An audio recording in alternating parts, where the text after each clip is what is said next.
All right, y'all. Part two of the breakdown of Matthew's chapter 6. So, Matthew chapter 6 primarily focuses on the heart of the religious practice, emphasizing sincerity and genuine devotion over outward show and performance. It warns against hypocrisy in giving alms, ALMS, praying, fasting, and stressing that true righteousness is motivated by love for God rather than the desire for human praise. The chapter also includes the Lord's Prayer, a model for sincere and humble prayer that teaches about trusting God's provision and storing up treasures in heaven. So, the Lord's Prayer is literally a model of how we should pray. It's not the only thing that we should be praying about. It's not the only prayer that we should be praying, because God says come to him and you bring out your heart to the Lord. So talk to God however you see fit.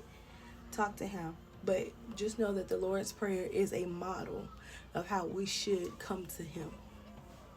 I just needed to add that in there. So the breakdown of the key themes.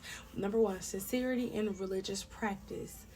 Giving alms. Jesus warns against performing good deeds like giving to the poor simply to be seen and praised by others.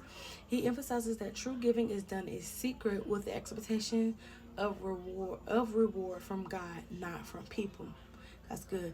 Praying. Similar to giving, Jesus criticized the practice of public, showy prayer, urging his followers to pray in private, focusing on sincere communication with God. Y'all, I be uptight in these videos, trying not to mess up. Let me relax a little bit. Okay, fasting. Jesus instructs his followers to fast in a way that is hidden from others, emphasizing that God rewards those who fast with pure motives. Whatever. Okay, number two, the Lord's Prayer. Jesus provides a model prayer for his disciples, known as the Lord's Prayer, which includes addressing God as our Father in heaven, hallowing God's name, seeking God's will to be done on earth as it is in heaven, asking for daily bread, seeking forgiveness and forgiving others. One and one go hand in hand, and then praying to be delivered from temptation and evil. So number three, trusting God's provision, worrying about material needs. Jesus addresses the issue of worry and anxiety about material possessions, reminding his followers that God cares for the birds and the lilies, and therefore will also care for them. Seeking God's kingdom. He encourages his followers to prioritize seeking God's kingdom and righteousness, trusting that their needs will be provided for. Here we go. Number four, storing up treasures in heaven. Jesus contrasts storing up treasures on earth, which can be lost or destroyed, with storing up treasures in heaven, where it is eternal. He emphasizes that. You okay?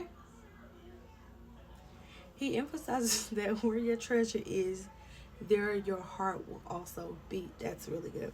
So in essence, Matthew chapter 6 calls for a shift in focus from external appearances to internal sincerity in one's relationship with God. It encourages a focus on God's will, trust in his provision, and the pursuit of eternal rewards rather than earthly accolades. That is so good. That is so good. And I feel like chapter 7 is about to be much better. Much better. All right, y'all. So that is all I have for the breakdown of Matthew chapter 6. And I'll see you guys later. Bye.